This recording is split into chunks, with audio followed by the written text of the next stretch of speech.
Assalamualaikum warahmatullahi wabarakatuh. Kita masuk dalam pertemuan pertama statistika, di mana ini untuk jurusan ekonomi syariah semester 4. Akan saya terangkan mengenai pertemuan pertama ini, di mana pertemuan pertama ini kita akan membahas mengenai cakupan mata kuliah serta RPS, kontrak belajar serta teknis perkuliahan yang akan kita lakukan selama satu semester. Perkenalkan, nama saya Najib Mubarak.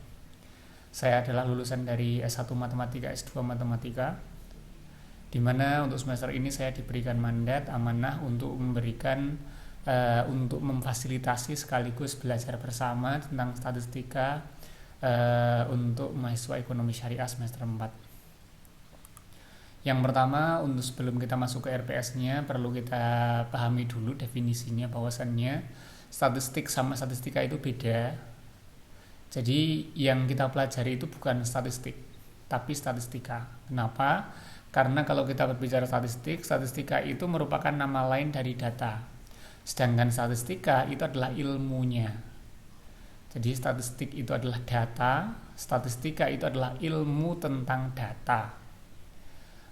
Di mana ilmu tentang data itu nanti mencakup pengumpulannya, penyajiannya, deskripsi, analisa, lalu penyimpulan. Statistika itu digunakan sebagai alat dalam melakukan penelitian dengan data yang jenis datanya itu adalah jenis data yang kuantitatif atau data yang kuantifikasi.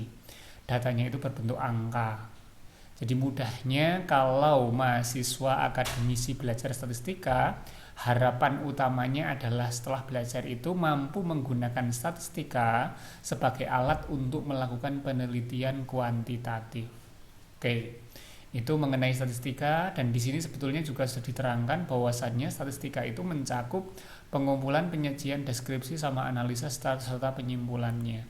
Artinya yang akan kita pelajari selama satu semester itu nanti dimulai dari perumusan masalah dulu. Kenapa demikian? Karena yang akan dipelajari selama satu semester, saya harapkan nanti Anda itu tidak hanya memahami teori statistika, tapi lebih cenderung kepada bagaimana bisa praktik di lapangan tentang data-data kuantitatif yang bersifat ekonomi, ya. Data kuantitatif ekonomi, misalnya data mengenai pertumbuhan penduduk, data mengenai pendapatan masyarakat, data mengenai panen kopi, data mengenai panen tembakau, data mengenai apapun itu. Jadi data-data yang bersifat ekonomi yang ada di lingkungan Anda. Maka pertama nanti Anda diminta untuk merumuskan masalah. Yang selanjutnya Anda mengumpulkan data di lapangan. Yang selanjutnya menyajikan data tersebut. Yang selanjutnya adalah untuk melakukan deskripsi. Mendeskripsikan artinya apa ya? Artinya memberikan penjelasan dari datanya itu. Di mana deskripsi data itu nanti mencakup tendensi sentral dan variabilitas, yang mencakup yang dulu Anda kenal mungkin di SMA, ada mean, median, modus, variansi, dan lain sebagainya. Jadi pada pertemuan sebelum UTS itu kita nanti membahas dinamakan statistika deskriptif. Ini semuanya namanya statistika deskriptif. Baru setelah UTS kita akan masuk ke uji normalitas, homogenitas, linearitas, dan analisa data, di mana semua ini disebut sebagai statistika inferensial. Jadi dalam satu semester sebelum UTS kita membahas statistika deskriptif, setelah UTS membahas statistika inferensi atau inferensial. Di mana dalam semuanya nanti akan ada teori dan juga praktiknya. Sebagaimana kita bahas tadi, bahwasannya praktiknya itu saya minta untuk mengkaji data lapangan sesungguhnya, data real yang ada di lapangan tentang masalah ekonomi. Yang selanjutnya mengenai mata kuliah ini. Mata kuliah ini cenderung kepada dua hal pokok, ya. Jadi CPMK atau capaian pembelajaran mata kuliah itu terdapat dua hal yang paling utama. Yang pertama adalah mengenai pemahaman konsepnya. Jadi konsepnya dari awal sampai akhir tadi, mulai dari pengumpulan data sampai ke analisa data, itu konsepnya itu Anda bisa memahaminya dengan baik. Yang selanjutnya adalah bisa melakukan praktik lapangan. Dari data lapangan Anda bisa melakukan praktik sekaligus memahami yang namanya program SPSS. Jadi nanti yang Anda perlu lakukan atau modal utama dalam praktik statistika itu nanti Anda harus menginstal aplikasi SPSS sebagai latihan langsung untuk praktik di dalam perkuliahan statistika ekonomi ini. Adapun nanti SPSS nanti digunakan setelah pertemuan ketiga, jadi nanti dimulai pada penyajian data Anda sudah harus melakukan SPSS. Oke, itu mengenai mata kuliahnya. Yang selanjutnya teknis perkuliahannya itu saya upayakan nanti agar sesuai dengan edaran yang disampaikan oleh akademik di mana 50% daring, 50% tatap muka. Ketika tatap muka kita nanti akan fokus ke diskusi dan membahas masalah yang telah Anda kumpulkan. Sedangkan ketika daring atau online nanti akan saya fokuskan untuk memberikan tutorial berkaitan dengan bagaimana cara mengoperasikan SPSS dan mengolah data dengan benar. Jadi pada gambarannya seperti ini. Ini secara harapannya atau ekspektasi, tapi nanti masalah nanti apakah lebih banyak tatap muka atau lebih banyak online nanti kita kondisional saja. Yang selanjutnya mengenai teknis perkuliahan online. Karena perkuliahan online adalah perkuliahan yang saya katakan itu kontrolnya itu sangat sulit, maka saya wajibkan nanti setiap kali perkuliahan online, termasuk perkuliahan sekarang ini, nanti harus ada yang namanya presensi atau absensi yang dilakukan di Google Form. Dan ketika melakukan presensi nanti juga sekaligus mengumpulkan tugas. Jadi setiap perkuliahan online akan selalu ada satu file tugas yang Anda kumpulkan. Jadi setiap perkuliahan online pasti ada tugasnya. Dan tugasnya itu dikumpulkan berbarengan dengan Anda melakukan absensi di Google Form.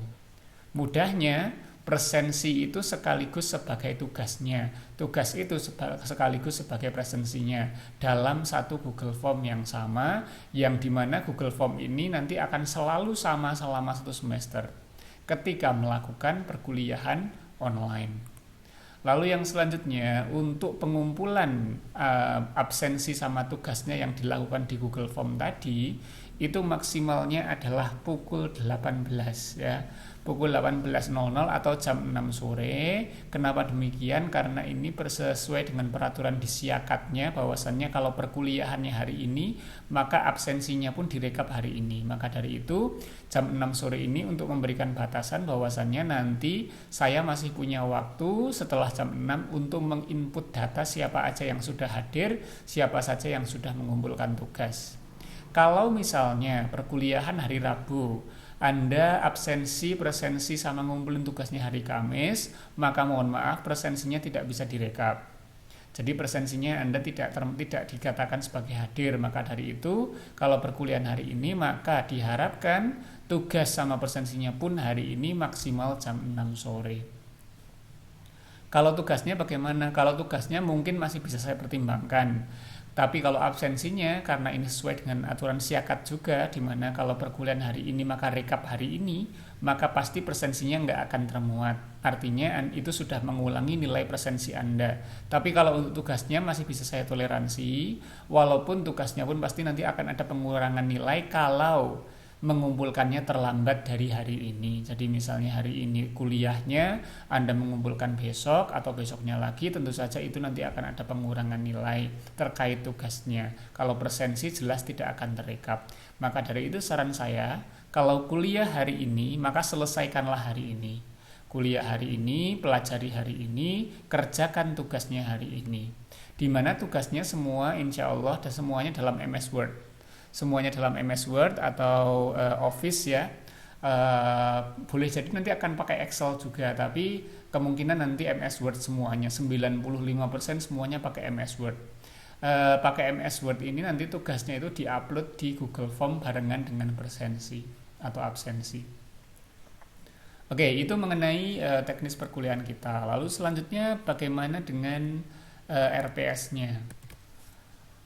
Untuk RPS-nya, jadi ini merupakan mata kuliah 2 SKS yang diberikan kepada mahasiswa ES semester 4, di mana tentang deskripsinya pada dasarnya di sini bisa dikatakan ini merupakan alat untuk melakukan penelitian kuantitatif. di mana Anda saya minta untuk memahami konsep serta mampu mengaplikasikan di lapangan nanti dengan menggunakan aplikasi SPSS. Lalu yang selanjutnya apa saja yang dikaji itu mulai dari tadi pengumpulan data, penyajian, deskripsi, dan juga analisa data itu Anda pahami semua. Secara detail perkuliahan yang pertama ya, perkuliahan hari ini itu mau kita membahas mengenai rancangan pembelajaran semester. Besok kita membahas mengenai statistika, data skala pengukuran, di mana nanti juga diawali dengan perumusan masalah ya.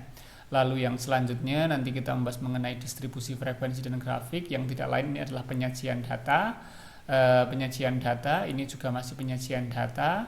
Lalu ada tendensi sentral dan variabilitas, yang tidak lain ini adalah deskripsi data.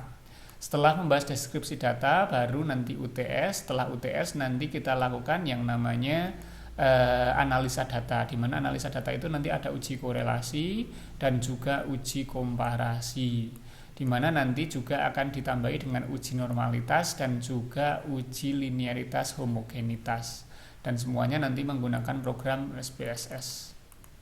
Oke, itu penjelasan mengenai RPS-nya, mengenai detail selama 1 semester apa saja yang kita pelajari. Lalu untuk kontrak belajarnya ini tidak bisa saya rubah lagi ya. Jadi untuk kontrak belajar yang persenan-persenan ini tidak bisa lagi saya rubah-rubah, karena ternyata untuk UTS, UAS, tugas dan kehadiran itu sudah ditentukan oleh Siakat. Jadi saya hanya mengikuti apa yang diberikan di Siakat. Untuk referensinya banyak sekali ya. Anda bisa pakai yang saya tuliskan di sini, di mana kalau yang paling atas ya, yang paling atas ini referensinya ada, nanti PDF-nya bisa saya sharekan di grup ya. Jadi yang paling atas ini nanti bisa saya share di grup. Adapun yang lain, selama Anda memiliki buku statistika ya yang berkaitan dengan statistika penelitian, Anda nanti bisa gunakan itu sebagai referensi. Nanti saya sharekan 2 file atau 1 file aja lah biar nggak terlalu banyak ya. 1 file yang utama karangan Dr. Indrajaya, bukan yang ini. Di sini nggak ada ya. Saya carikan nanti karangan Dr. Indrajaya, walaupun judulnya adalah statistika untuk penelitian pendidikan, tapi sama aja karena pada dasarnya ini hanya perbedaan bidangnya saja antara pendidikan dengan ekonomi. Tapi masalah statistikanya itu nanti sama. Nanti saya sharekan untuk yang karangan Dr. Indrajaya saja yang lebih ringkas, yang lebih bagus.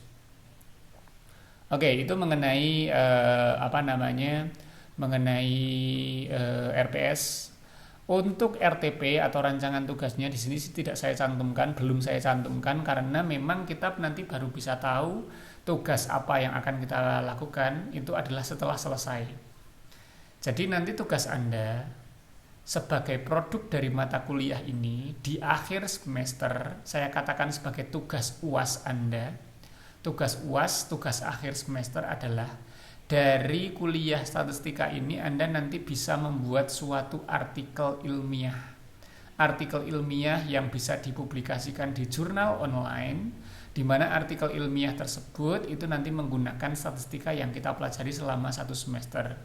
Makanya saya sarankan atau saya himbau agar Anda pengumpulan datanya adalah data lapangan yang tidak Anda buat-buat, tapi data lapangan yang benar-benar data lapangan Anda. Bukan data lapangan sembarangan, bukan data yang Anda buat sendiri. Jadi data yang memang benar-benar ada di lapangan sehingga nanti hasilnya itu bisa dipublikasikan dalam suatu artikel ilmiah. Itulah untuk RPS untuk mata kuliah statistika. Lalu sebagaimana yang kita bahas tadi bahwasannya nanti setiap setiap perkuliahan online akan selalu ada tugas, maka dari itu hari ini pun ada tugasnya, walaupun tugasnya ini bukan tugas yang sulit karena ini tugasnya Anda bisa kerjakan dalam waktu 5 menit. Tugasnya sebagai berikut. Jadi untuk memberikan gambaran bagi saya sebetulnya secara basic Anda sudah memiliki kepekaan tentang penelitian ekonomi atau belum. Tugas pertama Anda adalah saya minta Anda untuk memberikan 1 contoh. Berikan 1 contoh masalah ekonomi yang menurut Anda masalah tersebut bisa dan layak untuk menjadi penelitian kuantitatif dalam bidang ekonomi. Saya berikan contoh misalnya tentang pengaruh ya misalnya. Masalahnya adalah mengenai pertumbuhan ekonomi penduduk karena adanya peternakan ikan misalnya, atau misalnya pertumbuhan ekonomi suatu tempat karena adanya kopi, atau karena misalnya Anda membahas mengenai UKM tertentu di mana UKM tersebut memberikan sumbangsih dalam meningkatkan pendapatan masyarakat di sekitarnya misalnya. Nah, itu kan permasalahan. Dan coba Anda cari permasalahan. Jadi cari masalah. Dan di tugas pertama ini belum ada yang benar yang salah. Ini adalah pemanasan saja. Karena memang saya belum memberikan materi apapun. Jadi belum ada yang salah, yang benar nggak ada. Saya hanya ingin tahu Anda itu secara kepekaan Anda mengenai masalah-masalah di lingkungan sekitar Anda, mengenai masalah ekonomi itu seperti apa. Jadi silahkan Anda buat satu contoh dan jelaskan masalah tersebut. Anda ketik di MS Word, di Microsoft Word, lalu Anda upload di Google Form yang saya share di WA Group sekaligus presensi.